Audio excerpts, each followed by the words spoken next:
તો કેમ છો મારી યુટ્યુબ ફેમિલી? તો તમારા બધાનું સ્વાગત છે મારા નવા બ્લોગમાં. તો સૌથી પહેલા તો બધાને મારા જય શ્રી રામ, જય હનુમાન દાદા. તો અત્યારે વાગી ગયા છે બપોરના 2 અને બપોરના 2 વાગે હું બ્લોગ ચાલુ કરી રહી છું. સવારથી ચાલુ નહોતો કર્યો કારણ કે આજે ઘણું બધું કામ હતું ઘરનું, તો એના માટે કાંઈ શૂટ નથી કરી શકી. અને અત્યારે હું અમારે જે આ બેન છે એને માથું ઉડાવી દઈ રહી છું કારણ કે કાલે કોક મહેમાન આવવાનું છે, તો બેનને થોડા વ્યવસ્થિત કરી દઈ.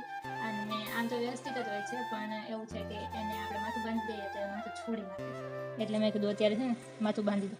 અને આને પહેલાં આવી કંઈ બીમારી નહોતી, પહેલાં નાની હતી ત્યારે ખૂબ જ સરસ હતી, આપણી જેમ નોર્મલ જ હતી.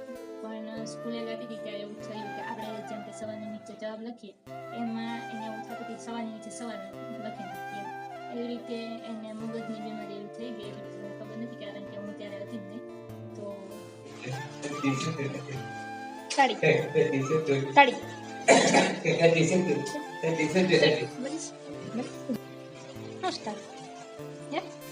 કેમ મને મારે છે તું? મેં તને કઈ કીધું? સમગ્ર છે ખામ નથી ખવાતું. તો ફાઇનલી ગેસનો બાટલો આવી ગયો છે અને અત્યારે હું જમવાનું બનાવી રહી છું. અને બનાવી રહ્યા છીએ અમે ભીંડાનું શાક. અને અમારા જે આ ભાઈ છે એ ખાખા ખોડા કરે છે. આલે તારે ખાવું? શું ખાવું? તો અમારા ભાઈ જે છે એને બિસ્કિટ ખાવું છે. હાલે ખા, ભાઈ તોડી દો. તો હું પાછી આવી ગઈ છું અને અત્યારે વાગી ગયા છે સાંજના 6 અને હું અને મારી જે ફ્રેન્ડ છે અમે બંને હમણાં બહાર ગયા હતા. ફરવા નતા ગયા, અમે બંને જે ભરતકામ કરવા અમે લાવીએ છીએ એ લેવા ગયા હતા. અને જો આવું જે ભરતકામ હોય છે એ અમે લાવ્યા છીએ. તો આવી રીતે છે, એનું ભરતકામ કરવાનું છે અને ખૂબ જ સરસ ઓઢણી છે.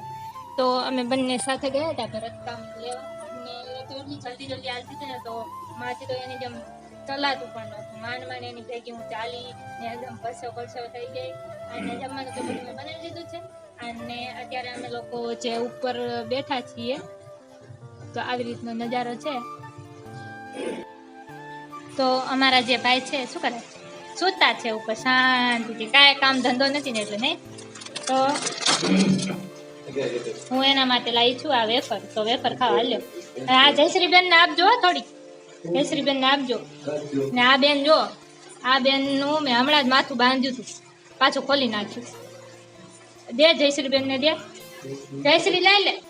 હા જયશ્રી લઈ લે, તને વેફર દેજો, લઈ લે. બસ એક જ દેવાની બેન ને, એક જ દેવાની. દે હજી એક દે, દે આપ. બસ ડાયો છોકરો હે. તો આજે હું એક મારી સિક્રેટ વાત બધાને કહેવા માંગુ છું. તો હું છોકરી છું તો પણ છતાં હું જે માવો હોય છે ખાઉં છું. અને એ માવો તમને પહેલાં બતાવું. તો જુઓ આ એ માવો છે. તો તમને બધાને એવું લાગતું છે કે પેલો તમાકુવાળો માવો હોય છે હું ખાઉં છું, તો નહીં, એવું વ્યસન અમે નથી કરતા કારણ કે એ સ્વાસ્થ્ય માટે હાનિકારક હોય છે.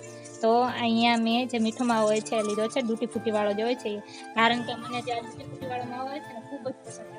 અને આને આપણે ખાઈએ તો આપણને એમ લાગે કે આપણે ફરીથી નાના થઈ ગયા. તો આપણા જે બાળપણ હોય છે એને યાદ દેવડાવે છે આ માવો.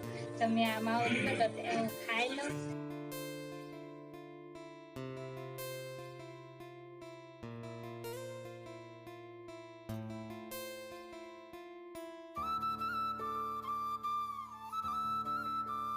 તો આજના બ્લોગને અહીંયા જ થાય છે. તો બધાને ગુડ નાઇટ અને સોરી કારણ કે આ જે બ્લોગ છે પરફેક્ટ નથી, આડોઅવળો છે કારણ કે આજે મારે ઘણું બધું કામ હતું એટલે આડોઅવળો વિડીયો આની અંદર બનાવ્યો છે.